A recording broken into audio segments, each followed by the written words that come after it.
बीड मधलं जंगलराज कधी संपणार? तर बीड मधलं जंगलराज मी संपवल्याशिवाय स्वस्थ बसणार नाही असं राज्याचे मुख्यमंत्री देवेंद्र फडणवीस आणि गृहमंत्री सुद्धा यांनी सांगितलंय. त्याने तसा तो दावा केलेला आहे.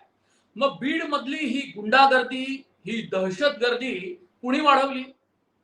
तर जी नावं पुढे येत आहेत ती सर्वच्या सर्व नावं ही राज्याचे मंत्री धनंजय मुंडे यांच्या परिचयातले, त्यांच्या संपर्कातले आहेत. जो वाल्मिकी कराड गेल्या अनेक दिवसांपासून फरार होता, गोवा, कर्नाटक, पुणे असं वास्तव्य त्याचं सांगितलं जात होतं आणि त्यापूर्वी इंदोरचा एक उज्जैनच्या महाकाली मंदिराचं दर्शन घेतलेला त्याच्या मित्रासोबतचा जो फोटो पोलिसांना मिळाला होता, तो वाल्मिक कराड हा धनंजय मुंडे यांच्या अत्यंत जवळचा आणि विश्वासातला गेल्या अनेक वर्षांपासूनचा माणूस होता. या वाल्मिक कराड याच्या बरोबरचे त्यांचे अत्यंत जवळचे संबंध मीडियाच्या माईक समोर, टीव्ही चॅनलच्या माईक समोर धनंजय मुंडे यांनी सुद्धा नाकारलेले नाही. हा एक भाग झाला. त्यानं सरेंडर केलं. त्याला पोलीस शोधू शकले नाही. सीआयडी कडे याचा तपास दिला गेला होता, तरी सुद्धा त्यानं आत्मसमर्पण केल्याचं म्हटलं जात आहे. हा एक मुद्दा झाला. या वाल्मिक कराडचा गुन्हा आहे, तोही बीडमिल कंपनीला 2 कोटी रुपये मागितल्याचा खंडणीचा गुन्हा. आणि या खंडणीच्या गुन्ह्यामध्ये वाल्मिक कराड याच्यासोबत आणखी काही लोक आहेत. मूळ मुद्दा आहे मस्साजो हे गाव केज या तालुक्यातलं, बीड जिल्ह्यातलं गाव, आणि तिथले सरपंच जे खंडणी आणि तिथल्या सगळ्या रॅकेटच्या विरोधात लढणारे मस्साजो गावचे सरपंच संतोष देशमुख यांच्या हत्या प्रकरणातला मुख्य आरोपी सुदर्शन घुले अजूनही फरार आहे. आता आपण त्यांची हिस्ट्री बघूया आणि ते कुणाकुणाच्या जवळच आहे तेही पाहूया. या संपूर्ण प्रकरणामध्ये, हत्या प्रकरणामध्ये 7 आरोपींवर गुन्हा नोंदवला गेलेला आहे आणि 7 आरोपींपैकी केवळ 4 आरोपी पोलिसांना सापडले आहेत. 3 आरोपी फरार आहे आणि या 3 फरार आरोपीमध्ये सुदर्शन घुले हा अजूनही पोलिसांच्या हाती लागला नाही. त्यांनी किती कष्ट घेतले, किती तपास केला, काय केलं याची काही माहिती पुढे येऊ शकली नाही. पण हा या संपूर्ण हत्याकांडाचा प्रमुख सूत्रधार आहे आणि या प्रमुख सूत्रधाराला सूचना कोणी दिली, त्याचा कोणी आका आहे का, तर तो वाल्मिक कराड असल्याचं म्हटलं जातं. पण अद्याप पोलिसांच्या नोंदीमध्ये खंडणीचाच गुन्हा नोंदवला गेला. त्याचे सीडीआर रिपोर्ट जर गोळा केले गेले आणि आणखी काही तपास या 15 दिवसाच्या त्याच्या कोठडीमध्ये केला गेला तर निश्चितपणे सीआयडीला धागेदोरे गवसू शकतात. सीआयडी या संपूर्ण प्रकरणाचा तपास करत होती, खंडणी प्रकरणाचा करत होती की ते या खून प्रकरणाचा करत होती, याची पुरेशी स्पष्टता सुरुवातीला आली नाही. कारण हत्या प्रकरणानंतर खंडणी प्रकरण पुढे आलेलं आहे. खंडणी प्रकरण आधी माध्यमांमध्ये सर्वत्र चर्चेला गेलं नव्हतं. खंडणी प्रकार हे नंतर आलं आणि त्या प्रकरणाच्या माध्यमातून वाल्मिक कराड याच्या मुसक्या आवडायच्या आणि नंतर मग त्याच्या तपासातून आणखी काही गोष्टी पुढे आल्यानंतर त्याला खून प्रकरणामध्ये अटक करायची असा काही अंदाज किंवा नियोजन हे पोलिसांचं असू शकतं. पण आधी सीआयडी तपास करत होते आणि आता एसआयटीची स्थापना केली गेली आहे. याचे आदेश मुख्यमंत्री देवेंद्र फडणवीस जे राज्याचे गृहमंत्री आहेत त्यांनी सुद्धा दिलेले आहेत. एसआयटीचा तपास करणार आहेत आयपीएस अधिकारी 2010च्या बॅचचे बसवराज तेली आणि यांची संपूर्ण अनुभवी पोलीस अधिकाऱ्यांची 10 अधिकाऱ्यांची टीम तयार करण्यात आलेली आहे आणि या संपूर्ण खून प्रकरणाचा तपास आता एसआयटी करणार आहे. विरोधी पक्षांनी म्हणजे महाविकास आघाडीच्या नेत्यांनी आधीच या प्रकरणामध्ये विद्यमान मुंबई उच्च न्यायालयाच्या न्यायाधीशांच्या देखरेखीखाली या संपूर्ण खून प्रकरणाचा तपास व्हावा अशी मागणी केलेली आहे. उशिरानं का होईना एसआयटी तपास करण्याचं राज्य सरकारनं मान्य केलं आणि बसवराज तेली यांच्याकडे ही जबाबदारी दिली गेली. आता जे 7 आरोपी आहेत त्यातले 4 आरोपींना जी अटक केली गेली आहे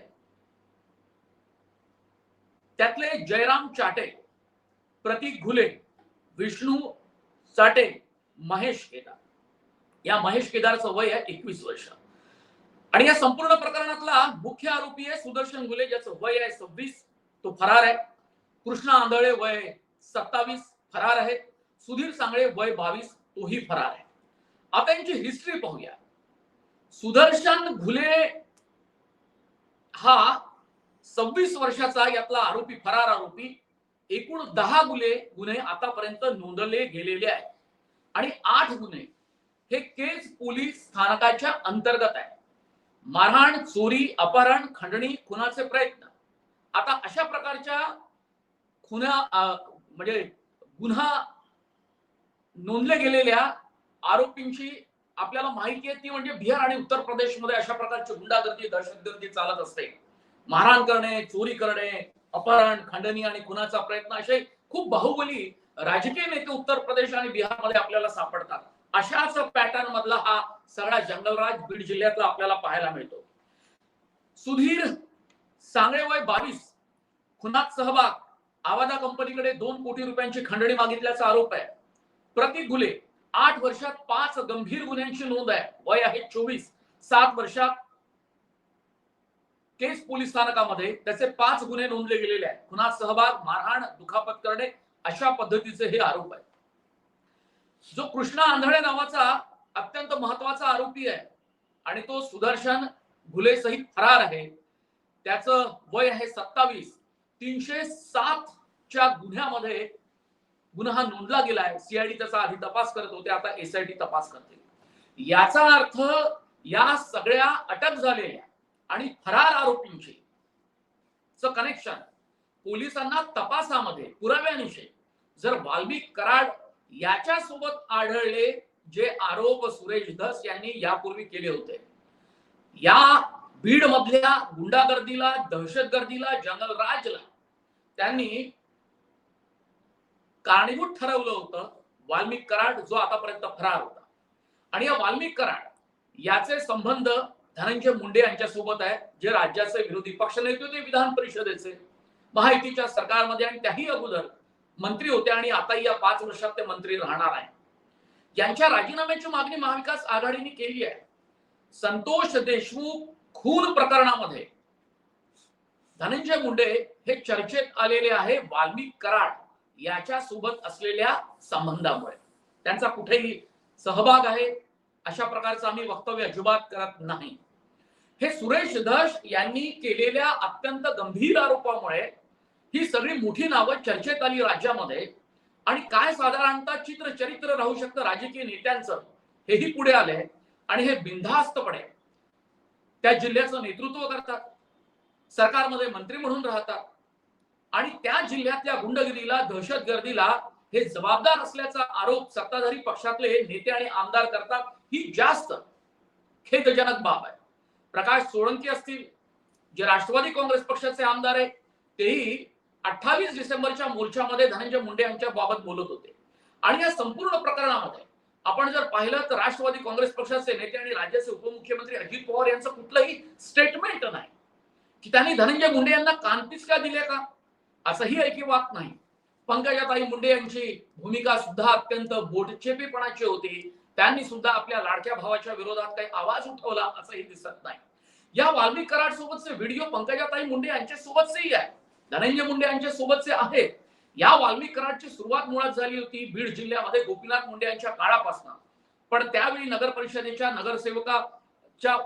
नगरसेवकाची जी उमेदवारी होती ती गोपीनाथ मुंडे यांनी नाकारली, अशा प्रकारची माहिती वर्तमानपत्रामध्ये त्यावेळी, आता जे गुगलमध्ये जी माहिती आपल्या हाती लागते त्यात दिसून येतं. आणि पंडितराव मुंडे जे धनंजय मुंडे यांचे पिताश्री होते दिवंगत, त्यांनी वाल्मिक कराड याला नगर परिषदेसाठी नगरसेवक पदासाठीची उमेदवारी गोपीनाथ मुंडे यांचा नकार बाजूला ठेवत दिली आणि तो नगरसेवक म्हणून निवडूनही आला होता.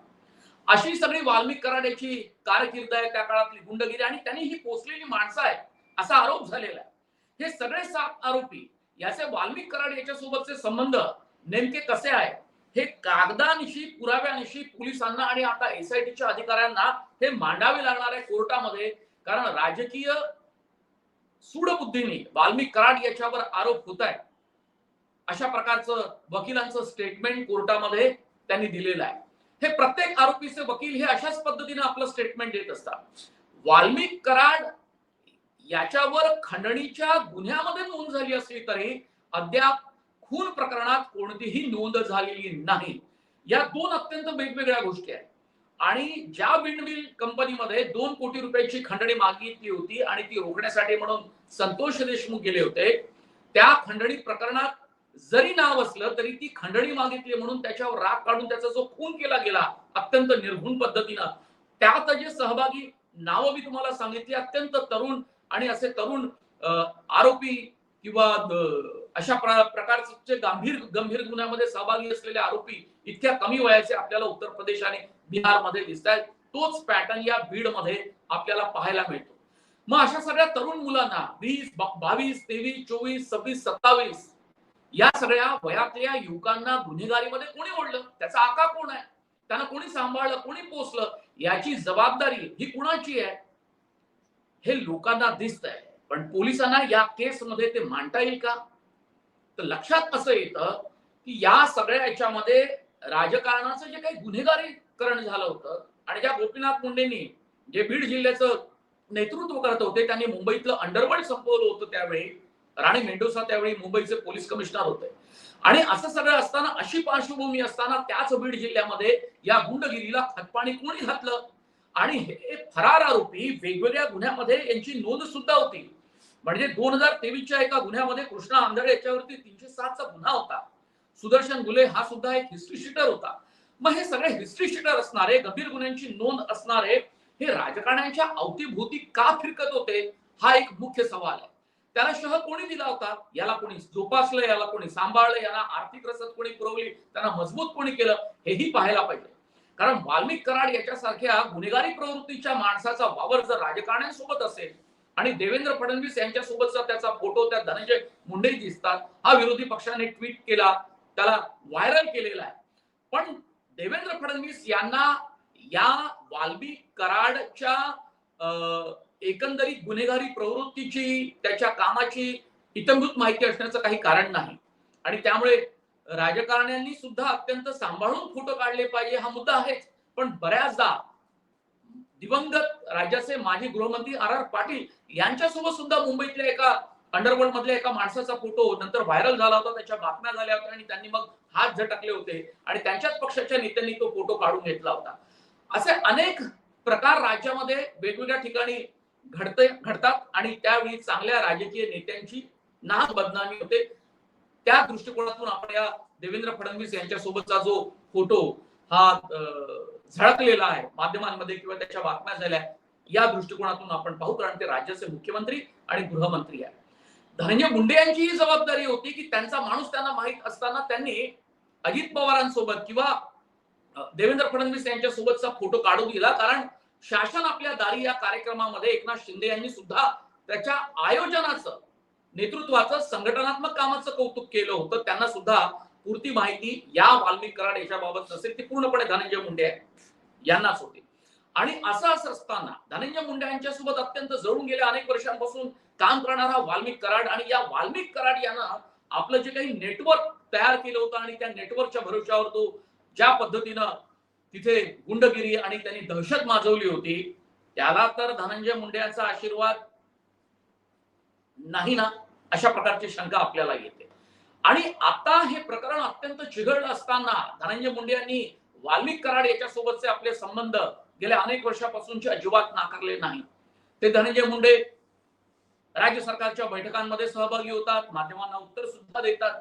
आणि असं सगळं असताना वाल्मिक कराडचा शोध घेतला जातोय अशा पद्धतीनं तो कुठे भटकत होता वणवण आणि पोलिसांचा ससेमिरा चुकवत होता, हेही यावरून दिसतं की पोलिसांनाच त्याला पकडायचं नव्हतं असं विरोधी पक्षांनी म्हटलेलं आहे. कारण ज्या पद्धतीने त्यानं सरेंडर केलं त्याचं कौतुक उद्धव ठाकरे यांच्या पक्षाचे विधान परिषदेचे आमदार मिलिंद नार्वेकर सुद्धा करतात. यात देवेंद्र फडणवीसांचं आणि राज्याच्या पोलीस महासंचालक रश्मी शुक्ला यांचं कौतुक करण्याचं काहीच कारण नाही. कारण गेल्या अनेक दिवसांमध्ये पोलिसांना आणि सीआयडीला सुद्धा तो भेटला नव्हता. अशा सगळ्या गोष्टीमध्ये स्वतःच कौतुक स्वतःच करायचं हे राजकारणीच करू शकतात. असो, पण तरी सुद्धा या संपूर्ण प्रकरणातले जे काही 3 महत्वाचे फरारी आरोपी आहेत त्यांना शोधण्यात पोलिसांना यावेळी तरी अपयश आलेलं आहे. सीआयडीलाही आलं आणि त्यानंतर आता एसआयटी स्थापन केल्यानंतर ते शोधू शकतील का, आणि शोधल्यानंतर हे सगळं जे काही नेटवर्क आहे तिथलं ते नेटवर्क खणून काढता येईल का, आणि या नेटवर्कला आशीर्वाद देणारे राजकीय नेते त्यांना सुद्धा त्यांच्यावर कारवाई होईल का, हा जनतेसमोरचा सर्वात मोठा प्रश्न आहे. हा केवळ बीड जिल्ह्यातला मुद्दा नाही. बीड जिल्ह्यातली ही गुंडागर्दी, सुरेश धळ जे भाजपचे सत्ताधारी पक्षाचे आमदार आहेत त्यांनी सर्वात जास्त मोठा आवाज या गुंडगिरीबद्दल उचलला आणि म्हणून सुरेश धसांच्या आरोपांची दखल सुद्धा घ्यावी लागली. विधिमंडळात सुद्धा त्यांनी आवाज उठवला आणि त्यानंतर महाविकास आघाडीच्या नेत्यांनी सुद्धा आवाज उठवला.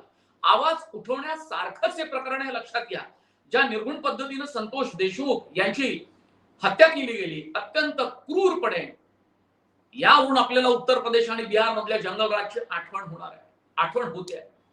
पण असं सगळं असताना आपण सामाजिक दृष्ट्या जर आपण विचार केला, वेगळ्या दृष्टिकोनातून जर या केसचा जर विचार केला, तर वेगवेगळ्या जिल्ह्यांमध्ये अशा प्रकारची दहशत आपल्याला लक्षात येते. एकेकाळी कोकणामध्ये नारायण राणे यांची दहशत होती शिवसेनेत असताना असं म्हटलं जातं. आणि अशा सगळ्या त्याचं काय झालं, कुठल्या केसमध्ये त्यांचा उल्लेख झाला, हा भाग वेगळा, पण अशी चर्चा होती त्यावेळी. आणि प्रत्येक जिल्ह्यामध्ये राजकीय नेत्यांना या सगळ्या गुन्हेगारी पार्श्वभूमीच्या लोकांसोबत काम करण्यामध्ये मोठा आनंद वाटतो. त्यांना आपलं राजकारण सुरक्षित वाटतं. याचं कारण असं आहे की वेगवेगळे गटतट असतात, त्यातून हाणामाऱ्या होतात. निवडणुकीच्या काळामध्ये, इतर प्रचार सभांच्या वेळी, राजकारण सांभाळत असताना, वेगवेगळ्या सहकारी संस्थांच्या निवडणुका, मंडळाच्या, कॉलेजच्या, अशा सगळ्या मंडळाच्या निवडणुका होत असताना त्यात आपलं राजकारण हे मजबूत व्हावं यासाठी या सगळ्या लोकांना पाठीशी घातलं जातं. आणि या लोकांच्या सोबत त्यांचा वावर ठेवायला सुद्धा मागे पुढे पाहत नाही. फोटो सेशन होतं आणि म्हणून मग माध्यमांमध्ये अशा प्रकारचे फोटो हे सगळे आपल्याला उपलब्ध होतात. आता या धनंजय मुंडे, वाल्मिक कराड यांच्या संबंधावरून प्रत्येक जिल्ह्यातल्या नेत्यांनी आपल्या मनाशी ही खुणगाड बांधली पाहिजे की या क्रिमिनल माइंडेड लोकांसोबत आपण असा दोस्ताना जर केला तर आपल्या राजकीय करिअरवर किती प्रश्नचिन्ह उमटू शकतात. नव्हे, आपलं राजकारण हे पूर्णपणे अशा प्रकारची दोस्ती, अशा प्रकारचा दोस्ताना संपवू शकते, हे सुद्धा त्यांनी लक्षात घेतलं पाहिजे. हे सगळं लोकांना माहिती आहे. जनतेमध्ये याची जेव्हा चर्चा होते एखाद्या केसच्या निमित्तानं, तेव्हा हे राजकारणी जागे होतात. अन्यथा वेगवेगळ्या पक्षांमधले, सत्ताधारी असो की विरोधी पक्ष, यांच्या आजूबाजूला पोचलेले असे गुन्हेगारी प्रवृत्तीचे आणि उजळ माथ्यानं राजकारणामध्ये पक्षाचा झेंडा मिरवत असे सगळे हे लोक आपल्याला पाहायला मिळतात. याचं कारण मुळात आहे की त्या जिल्ह्यामध्ये अशा प्रकारच्या गुंड प्रवृत्तीच्या लोकांना हाताशी धरून ते